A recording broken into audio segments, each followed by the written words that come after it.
నేటిదిన వాక్య ధ్యానం కొరకు 128వ కీర్తన మొదటి చరణంలో రాయబడిన వాక్యాన్ని చదువుకుందాం.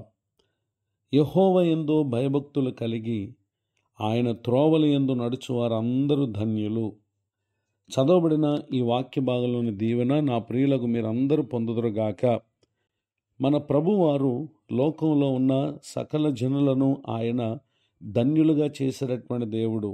అయితే ఆయన కలుగు చేయు ఆశీర్వాదం ఒక వ్యక్తి తన జీవితంలో పొందాలి అని అంటే 2 విషయాలను ఇక్కడ ప్రభువారు తెలియజేస్తున్నారు. మొదటిగా ఆయన యందు భయభక్తులు కలిగి ఉండాలి. రెండవదిగా ఆయన త్రోవల్లో మనం నడవాలి. పరిశుద్ధ గ్రంథంలో రాయబడినటువంటి ఒక సంఘటన మనం పరిశీలన చేసినట్లయితే ఆదికాండము 26వ అధ్యాయము 4-5 వచనాలలో రాయబడినటువంటి వాక్యాన్ని చదువుకుందాం.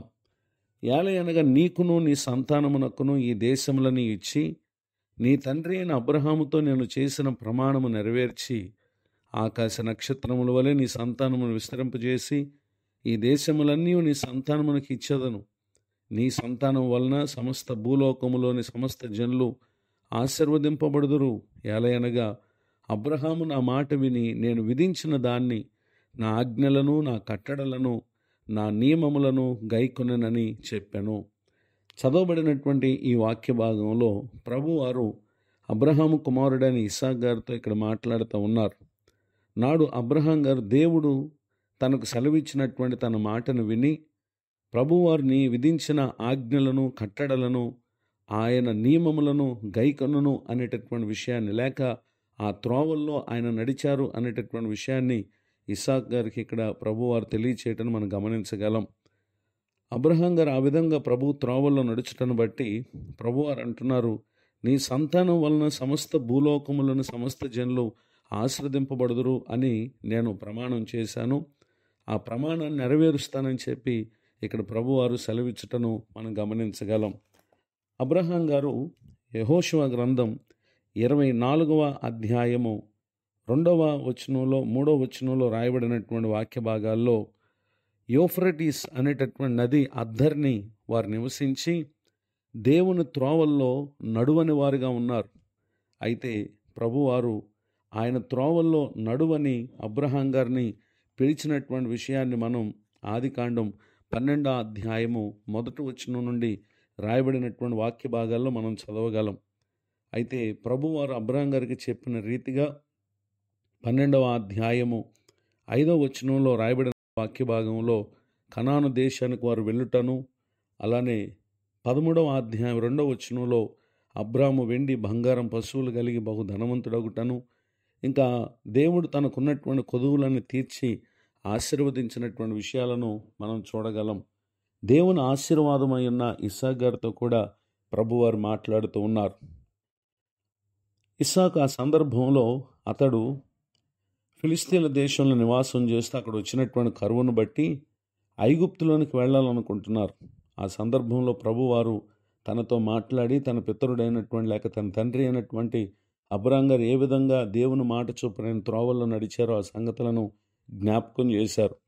దేవుని మాట విని ఆయన త్రోవల్లో నడుచుటకు సమర్పించుకున్నటువంటి ఇస్సాకు గారు ఆదికాండం 26వ వచనంలో అతడు ప్రభు చెప్పినటువంటి చోటన నివసించాడు. ఆ కారణాన్ని బట్టి 12-13 వచనాల్లో రాయబడినటువంటి వాక్య భాగాల్లో అతడు వేసినటువంటి విత్తనాన్ని ప్రభువారు దీవించగా అది 100 ఫలం పొందారు. ప్రభువారు అతన్ని ఆశీర్వదించారు. ఆ మనుషుడు గొప్పవాడయ్యారు. అంత మాత్రమే కాక మిక్కిలి గొప్పవాడగు వరకు క్రమక్రమముగా ప్రభువారు అభివృద్ధి పొందింపచేస్తూ వచ్చారు. ఈ మాటలు వింటున్నటువంటి నా ప్రియ సహోదరులు, అబ్రహాం గారు ప్రభు త్రోవల్లో నడుచుటను బట్టి, తన కుమారుడైన ఇస్సాకు కూడా ప్రభు త్రోవల్లో నడుచుటను బట్టి ప్రతి దీవెన దేవుడు వారికి అనుగ్రహించినటువంటి విషయాలను మనం చదవగలం. ఈ 128వ కీర్తనలో రాయబడినటువంటి కుటుంబ, అలానే తమ బిడ్డల తరములకు కావలసినటువంటి దీవెనలు నేడు ఈ మాటలు వింటున్నటువంటి మనం పొందాలని పరిశుద్ధాత్మ దేవుడు మనం ఆయన పట్ల భయభక్తులు కలిగి ఆయన త్రోవల్లో నడవాలని కోరుతూ ఈ మాటలు నేడు మనకు సెలవిచ్చి ఉండగా వాక్య ప్రకారం ప్రవర్తించి దైవిక దీవెనలు మనము మన బిడ్డల తరాలు పొందటానికి పరిశుద్ధాత్మ దేవుడు సహాయం చేయనుగాక. ఆమేన్. ప్రార్థన. కృపగలిగిన మా తండ్రి, దయగలిగిన దేవానికి వందనాలు. నీవే భూమి మీద ప్రతి మనిషిని ధన్యునిగా చేయగలిగినటువంటి దేవుడవు. నీ త్రోవల్లో మేము నడవకపోతే భూమి మీద ఒక వ్యక్తి గనుడు కావచ్చు, కానీ అతడు మీ దృష్టి ఎదుట భక్తిహీనుడైనటువంటి కారణం సర్వమును విడిచిపెట్టి నిస్సహాయ స్థితిలో అపవాదికి నియమించినటువంటి స్థలానికి వెళ్ళి ఆతన పడవలసినటువంటి పరిస్థితి ఉందని గుర్తించి మీరు మాకు తెలియపరిచినటువంటి సంగతులను బట్టి వందనాలు. నేడు విన్న ఈ మాటల ప్రకారం ప్రవర్తించి మా ప్రియులు నిశ్చయముగా మీ వలన ధన్యులగుదురుగాక. దైవజనులను వారి కుటుంబాన్ని పరిచయం దీవించండి. నేడు నూతన సంవత్సర దయాకిరీటాన్ని పొందిన మా ప్రియులను ఆశీర్వదించండి. కృంగిన వారిని, దుఃఖితులను లేవనెత్తి ప్రతి శాపం కొట్టివేసి మీరు అనుగ్రహించినటువంటి ఆశీర్వాదం, పరలోకపు దీవెనలు పొందటానికి కృప దయచేయండి. యేసుక్రీస్తునాలు ప్రార్థిస్తున్నాను తండ్రి, ఆమేన్. తండ్రి, కుమార, పరిశుద్ధాత్మ దేవుడితోడు నడిపించునుగాక, ఆమేన్.